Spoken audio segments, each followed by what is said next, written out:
안녕하세요. 마데테스의 자폐에 관한 이야기입니다.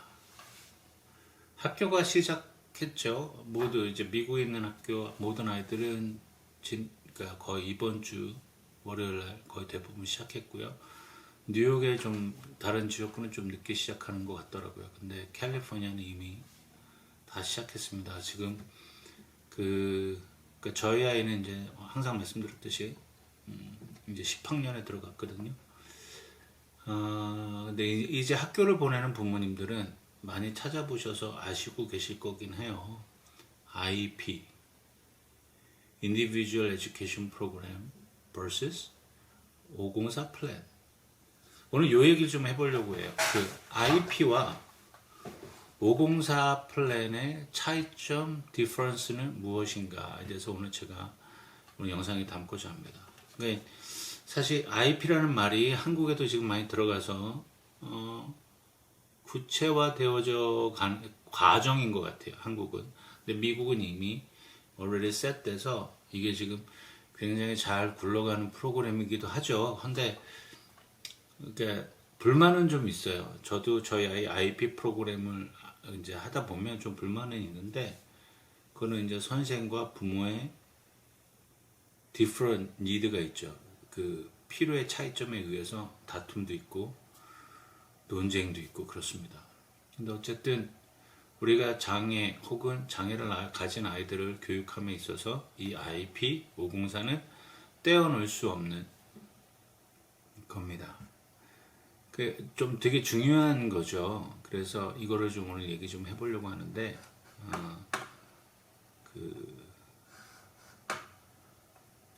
왜 IP가 필요하고 왜 504가 플랜이 필요한가에 대해서 먼저 나눠보길 원합니다. 그러니까 IP나 504는 쉽게 말 청사진이다라고 생각하시면 돼요. 이거는 아이들의 교육에 필요한 청사진이다. 다만 IP는 각 개인의 그 장애에 따라서 장애의 디퍼런스에 따라서 교육의 경험 그것을 통한 발전들을 배우는 게 IP라면 504는 그 아이들이 배울 수 있는 기회에 접근하도록 도와주는 것이라고 생각합니다. 학교에. 그래서 이들 법 적용이 달라요. 그러니까 IP가 적용되는 그런 교육법이에요. Individual with Disability Education Act라는 IDEA라는 교육법에 근거하여 Special Education, 한국말로 하면 특수교육에 적용이 되는 겁니다. 그런데 504 플랜은 평등권, Civil Rights라는 그 법이 그게 적용을 받아서 쉽게 얘기하면 모든 사람이 평등하게 교육의 권리를 가져야 된다는 그 법에 근거합니다. 그래서 그걸로 차별 없이 어떤 장애가 있건 장애가 없건 근데 장애 있는 아이들에게 장애가 없는 사람들과 같은 교육을 받을 수 있는 권리를 준다라는 게 504 플랜을 기본 가지고 오는 기본 법령이에요. 그런 리해빌리티 그러니까 섹션 504라고 해서 섹션 505 Rehabilitation Act 1973년에 세워진 법에 의해서 그 혜택을 받는 겁니다. 근데 여기서는 조금 빅 디퍼런스가 조금 있는 게 뭐냐면 스페셜 에듀케이션을 받을 수 있는 그 질병 혹은 장애 캐러고리가 정해져 있어요. 좀 그걸 좀 나누고자 하면 어떤 캐러고리가 있냐 13개로 나누더라고요. 미국은 이 13 캐러고리에 들어가는데 학습 장애 학습 장애라는 게 있고요. 그 다음에 speech or language impairment가 있어요. 그 이제 언어 장애, 언어 치료가 필요한 친구들. 그 다음에 ADHD를 포함한 other health impairment가 있고요. 어티즘이 따로 포함이 되어 있습니다. 그 다음에 intellectual disability. 어티즘이 없을 수도 있고 있을 수도 있지만 지적 장애가 있는 분들. 그 다음에 emotional disturbance, 라는 장애도 있고요. development delay, 그 다음에 multiple disabilities, 그 다음에 hearing impairment, 청각장애, orthopedic impairment, visual impairment, the traumatic TBI라고 그러죠. brain injury, 그 다음 deaf and blindness. 요 13개 카테고리에 들어가는 아이들에 한해서 IEP를 받을 수가 있습니다.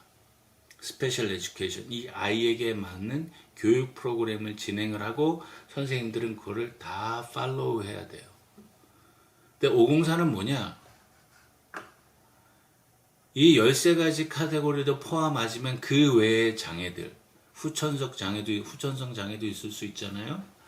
그 다음에 소아마비, 뇌성마비, 뭐 등등등, 여기에 지금 멘션하지 않아 렛 신드롬, 그 다음에 틱 신드롬, 틱 장애 등등등을 모든 장애, 의사가 진단한 모든 장애를 가진 이들이 불공평하지 않게 교육에 참여할 수 있도록 하는 게 504 플랜이에요. 그러니까 IEP, 방금 나열해드린 13개의 특별한 장애를 가진 친구들은 IEP라는 프로그램을 통해서 아이의 능력에 맞게 혹은 레벨에 맞게 그것들을 받을 수 있도록 그 아이의 성장 속도에 맞게 플래닝을 짜서 인디비주얼하게 플래닝하는 게 IEP고, 다른 장애들은 교육의 액세스를 하는 겁니다. 그래서 일반 아이들과 같이 교육을 받음으로써 그 아이들이 성장할 수 있게, 그래서 간혹 IEP를 졸업하신 분들이 계세요. 이렇게 말씀들을 나누다 보면 IEP가 원하는 골들을 다 맞춰서 IEP가 더 이상 없는 분들이 계시는데, 그렇다면 이분들은 504 플랜으로 옮겨서 다시 한번 IEP 같은 스페셜 에듀케이션은 아니지만 이 아이가 감당할 수 있는 일반 클래스 가서 공부를 할 수 있도록, 즉 IEP가 달성이 됐으니까 우리 아이는 다 이룬 게 아니라 어드밴스 스터디죠. 이제 좀 더 학년이 올라갈수록 할 수 있는 공부를 접근할 수 있도록 도와주는 게 504입니다. 그리고 우리 아이들에게 필요한 여러 가지들이 있어요. 그것들을 이 IEP와 504는 제공을 해야 됩니다. 가장 큰 특징은, IEP와 504 플랜의 가장 큰 특징은 일단 돈이 안 들어가요.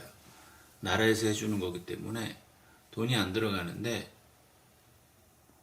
여기엔 참 어려움이 있죠. 지금 제가 계속 얘기 나누고, 지금 제가 에듀케이션 위기라든가 그 디서빌리티 아이들 그 뉴스를 매일 체크하고 있는데, 선생님들은 적고 부모들의 니들은 많아서 지금 많은 교육구들이 부모님들과 충돌이 있어요.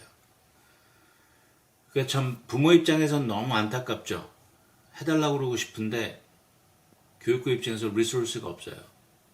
그러니까 IEP를 만들어 놔도 머스트 해줘야 되는데 사람이 없어서 못 해주는 경우. 그러니까 또 싸워야 되잖아요. 이것도 굉장히 귀찮은 일이 돼버렸어요. 그러니까 달라고 변호사까지 대동해도 학교가 재정이나 혹은 스텝이 모자르면 못 해주는 거예요. 그러니까 어디가 잘못됐고 어디가 고쳐야 되는지는 사실 잘 모르겠어요. 어떤 게 정답이고 어떤 게 정답이 아닌지는 사실 모르겠어요. 물론 우리가 원하는 대로 받는 게 정답이긴 한데, 그러면 교육들이 이사해야 되느냐, 나가야 되느냐, 참 아이러니죠. 그렇습니다. 근데 504는 이 부분하고는 조금 달라요. 왜냐면 일반 클래스에서 교육의 기회를 받고 그러는 것 때문에 이런 스페셜라이즈 되는 것보다 아이가 교육의 기회를 받기 위해서 학교에서 프로바이드하는 여러 교육 커리큘럼 과정에 접근하는 거기 때문에 조금 다릅니다. 어쨌든 그리고 이 IEP와 504 빅 디퍼런스는 또 뭐냐면 에이지 리밋이 있어요. 그러니까 IEP는 K-12까지 most time 여기가 이제 정해진 거예요. 고등학교 졸업하면 IEP에서 거의 나가는 것 같아요. 이제 그 다음부터 504 플랫. 근데 504 플랜은 에이지 리밋이 없습니다. 그러니까 나이가 들었어도 장애가 있어도 교육을 받고 싶다라면 그 찬스를 나라에서는 504 플랜이라는 걸로 받게 해줘야 돼요. 그 대학 교육에 가면 여러 가지가 있는 것 같아요. 그러니까 에이지 리밋이 없다 여기는. 그러나 IP는 에이지 리밋이 있다. 라는 게 또 큰 차이점입니다. 그러니까 저도 아이를 키워보고 아이와 함께 생활해 보지만 참 어려워요.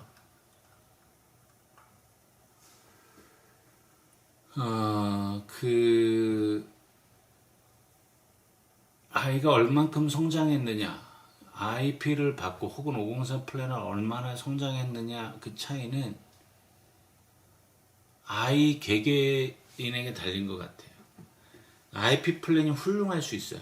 잘 만들어줄 수도 있는데 선생이 없고, 선생으로 훌륭한데 IP가 부모도 생각 못했고 또 선생도 생각 못해서 플래닝이 잘못될 수도 있어요. 그리고 꼼꼼하게 챙기는 게 사실은 굉장히 어려워요.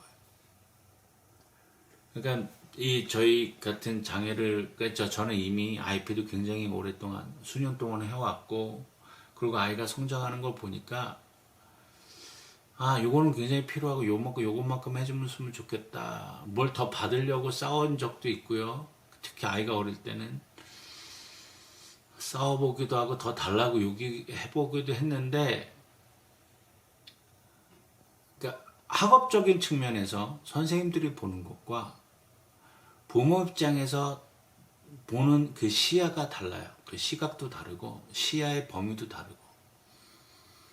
그러니까 이거를 컴프로마이즈 하는 게 IP 미팅 같기도 해요. 내가 보지 못하는 거, 학교에서 또 학교에서 보지 못하는 생활적인 부분, 이런 것들을 조절하고 맞추고 결정하는 일이 이 IP든 504든 굉장히 어려운 것 같습니다. 이거에 대한 소스들이 밖에 되게 많아요. 어떻게 하면 아이들을 더 잘해줄까? 아이들에게 맞는 게 뭘까? 그렇거든요. 그리고 IP든지 504든지 들어갈 때 장애 진단이 있어야 됩니다. 이건 기본이에요. 그러니까 다 알고 계셔야 돼요.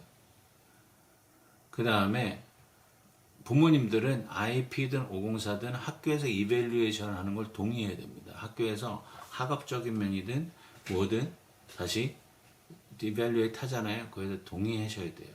그래서 아이가 더 계속 발전하는지 아니면 더 부족하니까 더 해야 되는지에 대한 그런 결정들을 같이 가셔야 돼요. 그리고 부모님들이나 선생님들이랑 같은 목적을 가지고 같은 생각을 가지고 가기가 제일 어려운 것 같습니다. IP를 하든 504 플랜을 하든. 제가 오늘 브리필리 설명을 들었는데 사실은 이게 다예요.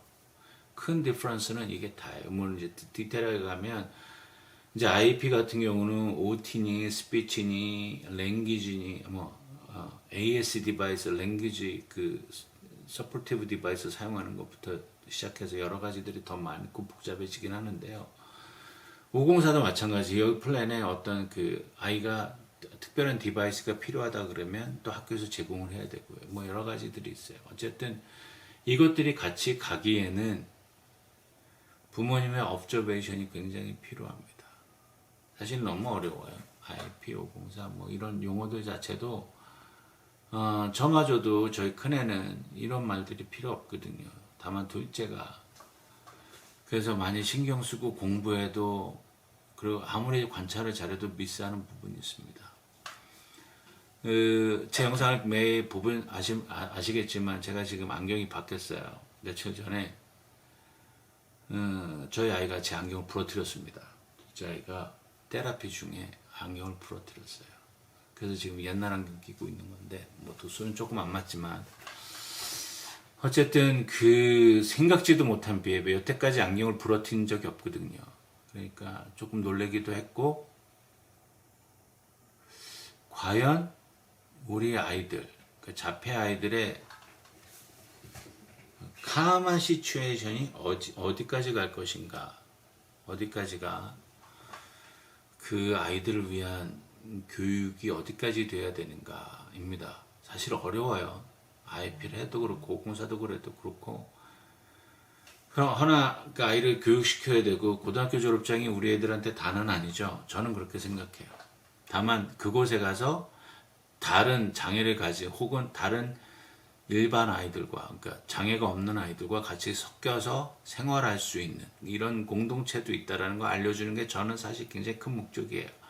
저희 아이가 가서 뭐 1 더하기를 배워서 숫자를 세고 그럴 만한 능력을 갖고 있지는 않거든요, 아예. 그래서 그거는 이미 많이 내려놓은 상태이기 때문에 아이가 이 세계는 나와 같은 아이들도 있다는 걸 배워가고 얻어가는 게 가장 큰 일이라고 생각합니다.